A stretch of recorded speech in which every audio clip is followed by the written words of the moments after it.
before I ever get to first priority details and what we're all about and our vision, one question I love to start with is, can you tell me about your current or past efforts to get on the local campuses? Yeah. Because what that does is it shows value that, listen, we're not coming in here thinking that you're not doing anything right, and so it gives them the opportunity to talk about what they've previously done. But then it also, for me, it becomes incredibly valuable because what I hear is what landmines I should avoid.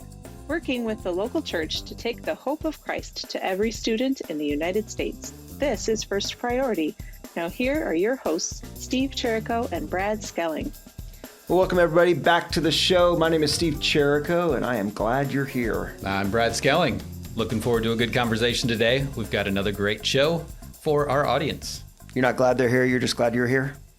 Yeah. I'm just asking. I'm glad they are where they are, doing what God's called them to do. Facts. And fulfilling the ministry. Thank you very spun much. that very, very well. Thank you. I'm and very quickly. impressed. Thanks. You spun that well. Well, we have the good fortune of jumping into another discussion today that we wanted to invite you into as well. Today we're talking with our friend from Kansas City, Shannon Zabroski. I was going to say, are you going to attempt his last name?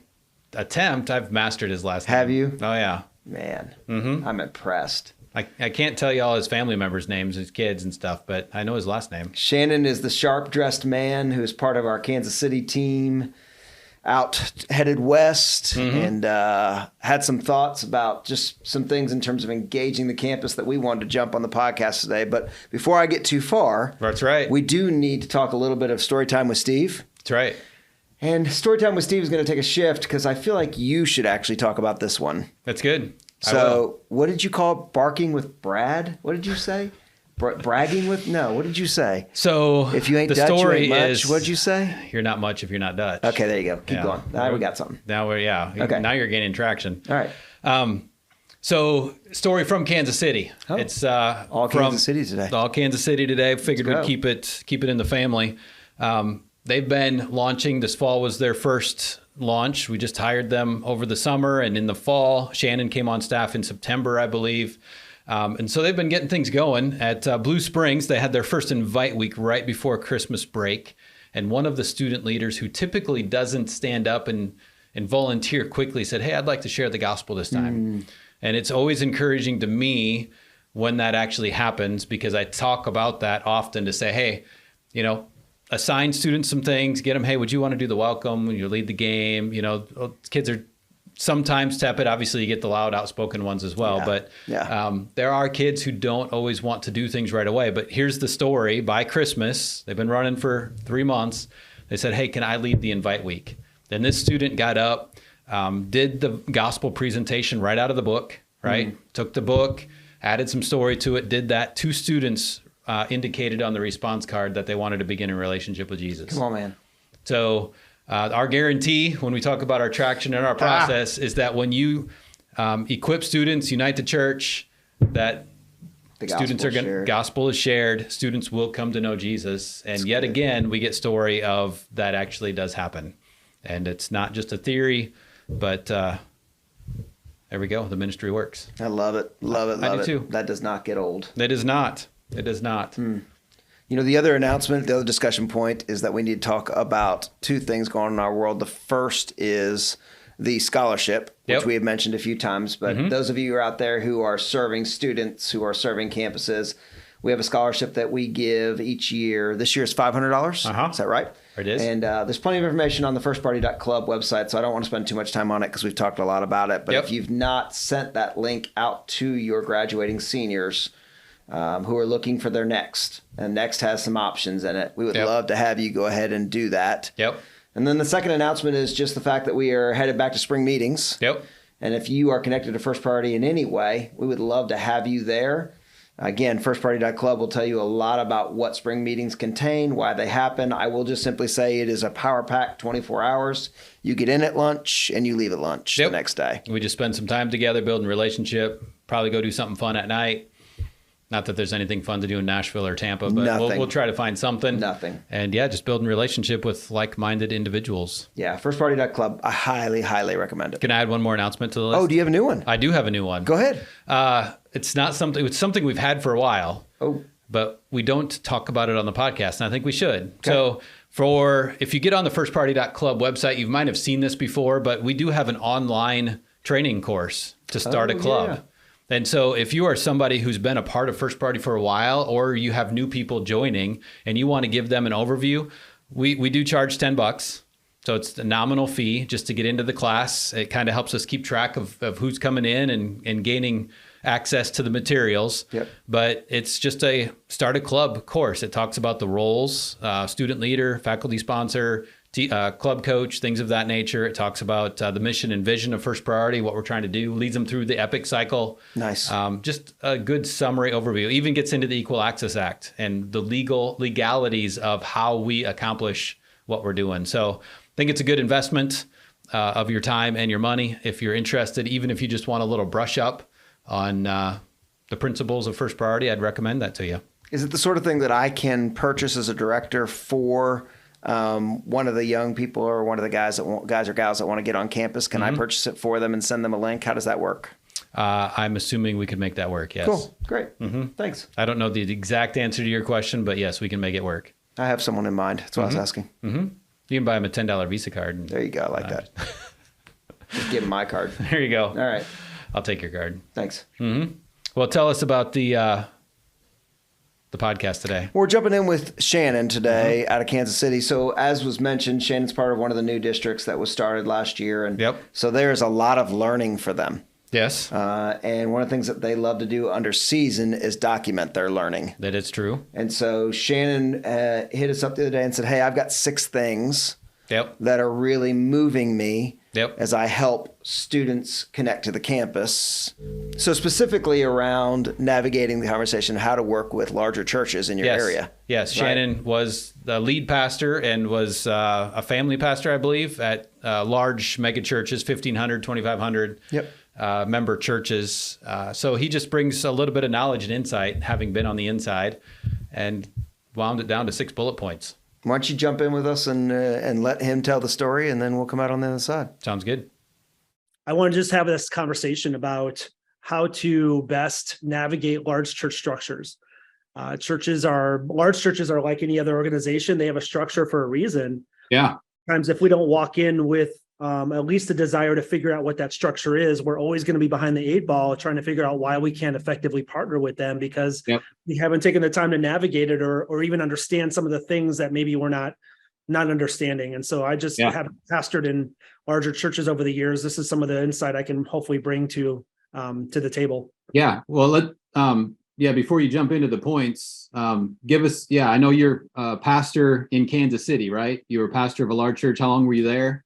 How large was the church? I pastored here in Kansas City for about 10 years. The church that I pastored was about 1,500 people when I left. So, and then, of course, I joined the team of another church, which was actually double that size. And so there's often layers upon layers of teams and understanding how to navigate who does what. That can be a really big frustration. But the reason, I won't say the reason they're big is because they have teams, but as they grow, they have to have teams in order to beat that size. And so they have to have good leaders. They have to have good organizational structure. They have to have good communication.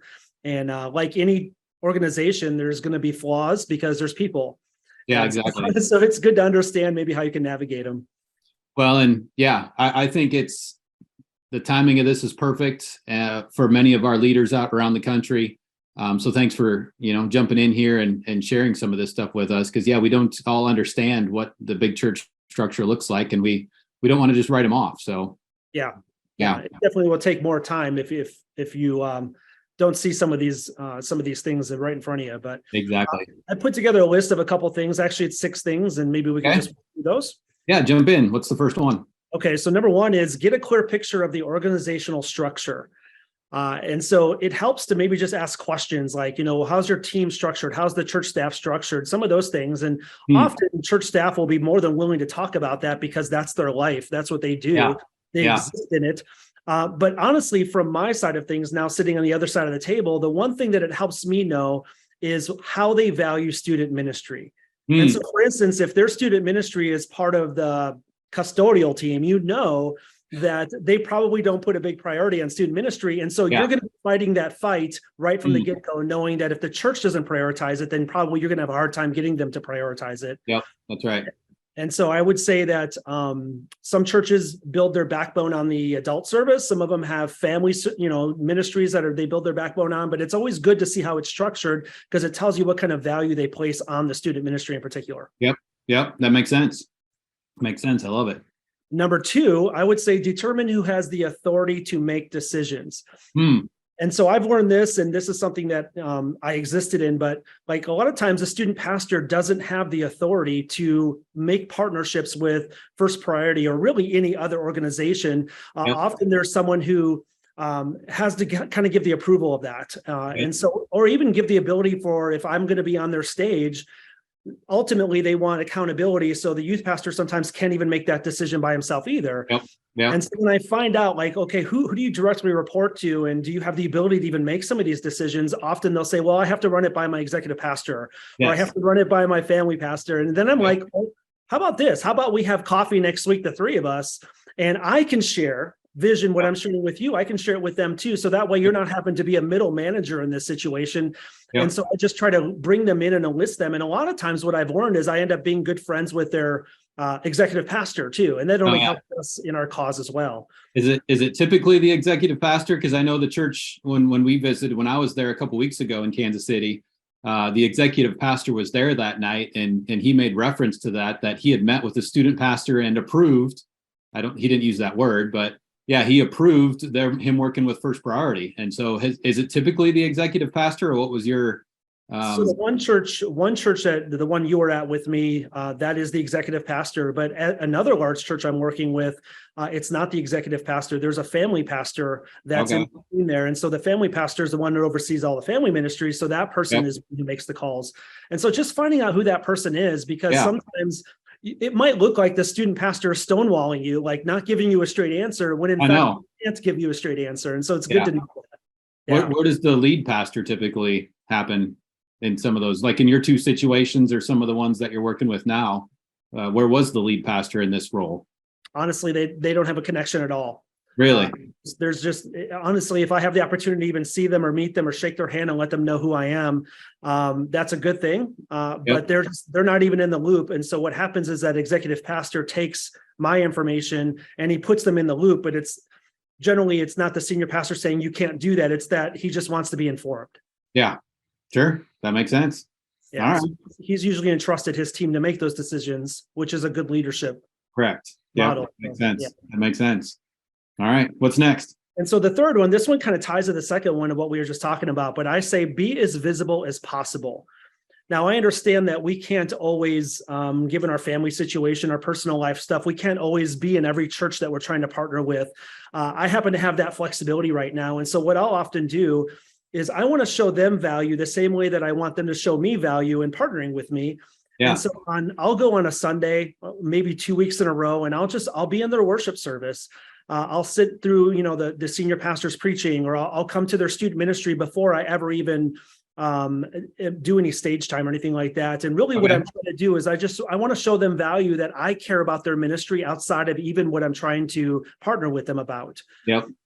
And so that for me, and then I'm very intentional to make sure that I shake the hand of the youth pastor when I'm there. Hey man, good to see you this mormorning. And I just keep on walking, so I'm visible, but I'm not getting in their way. I'm not trying to commandeer their time or anything like that, because, hey, that's their busy time. So, makes sense. Yeah. So if possible, be visible, because that just only adds value to the relationship of partnering with that church. And you said 2 weeks in a row. Is there something to that, or? Anybody can do anything once, in my opinion. So if you come 2 weeks in a row, you're being intentional and it shows. But if you just come once, you're just checking it out and then you're gone. It kind of feels like a visitor might be, right? And so 2 weeks in a row is more than a visitor. Makes them take notice a little bit more. Yeah, it just shows intentionality. And I don't think they expect me to attend their church, but it does show that I want to be there. Yeah, that makes sense. Cool. Yeah. Cool. And then number 4, ask questions regarding their planning process. Whether it's services, whether it's sermons, anything like that, even leadership retreats that they do, because again, they're a larger church. And so they're going to have processes. And so this gives you good insight, but it also lets you know when you walk into a smaller church, it's easier sometimes to get that stage time or that face time with students or leaders sooner. But with larger churches, they might be planned out for 6 months. And so you're sitting there going, wow, I don't know if I can even, how do we do this partnership? And so the next step in that is I find out, okay, what's the series that you're in right now? Oh, it's in this book. Oh, you know what? What week are you talking about anything outreach, or what week are you talking about evangelism? And they're like, well, that's like 3 weeks from now. And I'm like, well, how about we do this? Like, you can talk about it, you can preach your sermon, but how about I come up and just give an opportunity to show them how they do it then? I like it. So I'm helping them strategize. And when I help them strategize, I become part of the solution instead of just saying, well, how can I do this? And leave them kind of hanging there, Yeah. I like that. And so just strategize with them, find out what their planning process looks like. They have leadership retreats. They have, sometimes they'll do little conferences for their leaders, stuff like that. Yep. Just great points to interject in if you're able to. So, but it reminds me of some language you used the other week while we were in our quarterly meeting. Number one, we talked about this. Hey, we need to be thinking about the fall. It's January right now, but we need to be thinking about where we're speaking this fall. But you talked a lot about shared wins, and that reminded me of that. What's a win for the church and for First Priority, and how can we partner together? And that it's a win for both of us. And I think that's one of those places, right, where if we can jump in and give an example of evangelism right here in their own backyard in the school, if that's what they're talking about anyway, that's a shared win right there. 100% agree. Like they care about souls coming to Christ. We care about souls coming to Christ. And so now we're talking the same language. And so when we realize that we're on the same mission, it becomes a lot easier just to plan with them. So that's a good point. That's right. Cool. And then number 5, I would ask them, who on their team can you connect with to handle details? And so let's just say hypothetically, they're like, hey, yeah, we want to do this. Where do we go from here? What we'll often do, we'll make the mistake of bugging the student pastor at a large church, like, hey, what room can I use when I come and do my student training? Or, hey, where's the service order? And honestly, that is not even his domain, because he's got staff and admins that does that for him. Yep. And so when you don't hear back from them, you're like, what in the world? I don't even know what's going on. Well, what I'll do is I'll like, who's your admin? Do I have your permission to connect with your admin and just work through the details? So then that way I don't burn you. And I've never had a student pastor say to me, no, that's a bad idea. No, like they always think that's a good idea, because now it allows me to navigate in their team instead of burdening them with all the details. Yep, that's right. And it's just going to happen without them having to put effort into it. Right. And I think the other thing too is you show them honor when you ask permission to do that. Oh yeah, for sure. It's like, is it okay with you if I talk to your admin? Oh yeah, okay. And so now I've gotten permission to do it. So Yep, that's right. That would be one. Connect with whoever handles details. And the last one I have here is ask who has direct influence in the students' lives. And so again, going back to the fact that it's a large church and it has layers of leadership, a lot of times I'm finding is that student pastors are the ones that get up on stage, they cast the vision, but it's actually their adult leader team who has direct influence in the kids' lives, because they're the ones that are running the small groups. Yep. And so when I will talk to a student pastor for the first time, one of the things I like to do before I ever talk to students is I want to talk to the leaders. Like, would you give me an opportunity to just cast a vision with your adult leaders? And generally that's a yes, but what it gives me the ability to do is get them on board, because if they're on board, then the students will be easier to get on board as well. Yep, that's right. That's right. Well, and again, another example of that, when we're in town, it's funny how much of this happens when we attend a large church that you're speaking at on a Wednesday night. But one of the small group leaders walked up and recognized Mark Robbins from the 90s, right? And he had been serving in the youth ministry for 30 plus years around there, which means he's connected, he knows people, he's influential with students, not just the current, but the former, probably knows a bunch of teachers. And I mean, that would be a guy who has connections and influence just as much as the student pastor does, who's only been there maybe a short period of time. I don't remember our specific situation, but Right. Yeah, they're often there longer than the student pastor, which is kind of a sad testimony, but they're the ones that are the constants there. And the other thing too is then they become your club coaches, because they're brought in and their small group might be like, well, we want you to be our coach. Well, when the kids ask them instead of me asking them, that just is a bigger win, right. Like the voice of God coming through kids, I think it's a lot better. So that's right. That's right. Good to find out who has that influence and then request the audience with them. Maybe before you can talk to students. That's a good one. That's good.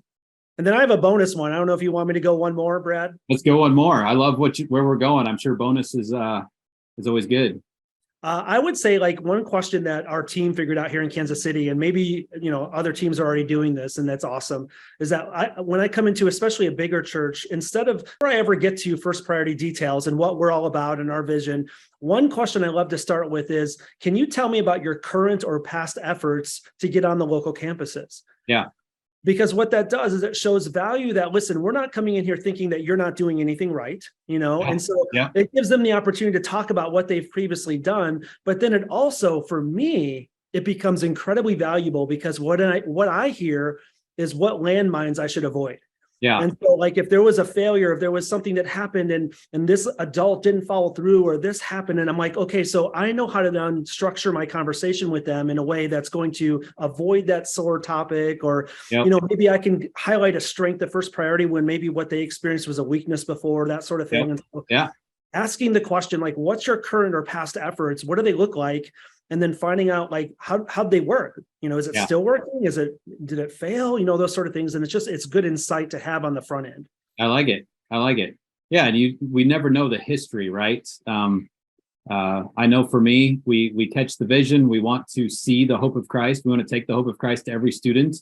But yeah, we're not the first believer in town, and God has called people to reach a generation for generations. So it's one of the things, the perspectives I gained working in the national office is there are people all over the country not doing first priority who are trying to take the hope of Christ to every student, right? They don't use our language, but they're on that same mission. So somebody in Kansas City has done campus ministry already and are still doing campus ministry right now, right? So yeah, to ask that question is very wise to start off that thing. And in the best scenario, like there's an example right now, one of the churches I'm working with where they have a campus club that's not connected to any national organization. It was a couple years back by a student pastor that was just very fervent for student campus missions. But the thing that I thought was so cool is he invited me to come speak for the club, and there was like 60 students in the room. I mean, it was, but the thing is that the leader is graduating next year. And the question mark is, how's the club going to continue? Because it has to be passed down every time there's one that graduates. And so there might be an opportunity, and I haven't walked down this road yet, but what I'm hoping for is maybe I can interject first priority into that conversation and saying, listen, here's a structure. Here's the ability for us to strategize and do this and continue what you're doing, but you can do it under the umbrella of first priority if that's what you want to do. And so you learn about things that you never had, you wouldn't have known about if you never asked that question. Yeah. Or you showed up to that club because you asked this question. Yeah. And you were invited. Hey, can I come check it out? And you never know where that leads. Right. So cool. That's just some of the stuff that I just wanted to interject into this whole topic of large churches, because it can take quite a bit longer to build that relationship with them. Oh yeah. Well, and especially like you're talking about, you started right off at the beginning with the organization. And I know for me, broad generalization, we'll talk about the lead pastor and the youth pastor, right? But there's so many more layers to it. They have structure. Like you said, I'm learning that with First Party of America as we continue to grow. There's so many more pieces to the puzzle. And I don't disagree when somebody comes to me and says, hey, who can I talk to about this, that, or the other thing? Hey, let's go talk to Christina or Janice or, whatever the case might be. And that helps me to know that, because I trust my people, right? I trust them as well. And this conversation about the large churches is, it's insightful. So thanks for putting this together. Yeah, for sure. One of the complaints I would hear when, being in the pastor role is that volunteers would at times feel frustrated by processes, feel frustrated by structures that they have to navigate in order to do what they want to do. And at the end of the day, yes, it can be frustrating, but I know this from a certainty is that as a pastor, when there were volunteers that were willing to navigate those because they cared that much about what they're doing, those volunteers were so much more valuable because they wanted to be a part of the solution, be part of the system instead of wanting to bucket all the time, Exactly. When we come in and we can do the same thing, it's like we honor their systems and processes if we would take the time to learn them. We just become so much more valuable in that partnership because they really appreciate the fact that we care. That's right. Well, and that's what it comes down to, right? It doesn't matter how complicated the organization is, it comes down to relationship and caring about the person you're sitting across the table from and building a relationship and seeing where the Lord leads. So It's awesome. Amen. Good stuff. Well, thanks for giving us this wisdom and insights. If somebody wants to connect with you or First Priority Kansas City, what's the best way for them to do that if they want to follow up with some more questions? You can put my email on the screen when you edit this out if you want, and just they can connect with me via email, or my social media is Shannon Zab and Shannon Z with as in zebra, Shannon Z, which is my Facebook handle. But either way, there's probably tons of ways we can do that. But if you want to just put my email on the screen, that'd be great. Yeah, because it's your whole last name, and we don't have time to spell that out loud. I don't want to make anybody have to navigate my last name. That's right. Zabroski. That's right. There you go. I love it. All right. Well, I appreciate it, Shannon. Until next time. Okay. Thanks, Brad. Well, Steve, that is very helpful information. Yep. Probably stuff that a lot of our folks have run into, but not put into a thought. Well, that's the thing. I think it's putting it into the language that helps us to navigate it. I mean, it's as simple as, we make the assumption, I said it to him, that we just round it down to we want to connect with the lead pastor and the youth pastor. It's because those are the two people that we see. We don't see the executive pastor. Yeah. But even while we were at Life Church down in Kansas City, it's the executive pastor who made the decision to say, hey, youth ministry, let's do this. Yeah. Let's send our students to the school as missionaries and see if they will come back with new believers. And that's what they're working on. But it was the executive pastor who did that. So I think it's just helpful language, information, some good questions, right? We kind of said that before we started recording. Ask questions regarding this. Ask who you can connect with here. Ask who has direct influence there. It's a lot of questions to ask to make sure you're not just bottlenecked at the youth pastor. Yeah, and you've taken my point. The ability to just ask the right question, retain that feedback, and then ask the next one, right? Letting them... You hate to say it, but the reality is people like their own ideas, right? How many bad ideas have you ever come up with? Not very many. Yeah. Right. Hey, watch this. Maybe that's a couple of them, right? But not very many. So the reality is if people think it's their good idea, they're often more prone to then be committed to it. Yep. So the idea of asking good questions, retaining that information, and asking some more good questions to get to the point where they're like, man, we need to send our kids on campus. That's our idea. Yeah. You're exactly right. It is. That's right. Let's get them on campus as missionaries. It's good stuff. Thanks, Shannon, for sharing that with us this week. And thanks to you for listening along as our listening audience. Please pass this along if you know somebody who's trying to network with a local church in your community via First Priority. Definitely pass this information along to them. Hopefully it's beneficial to them as well to say, hey, here's a few questions we can ask to help bring this larger church into our network.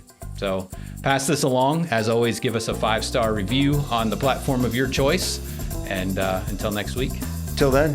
Thanks for listening. Later.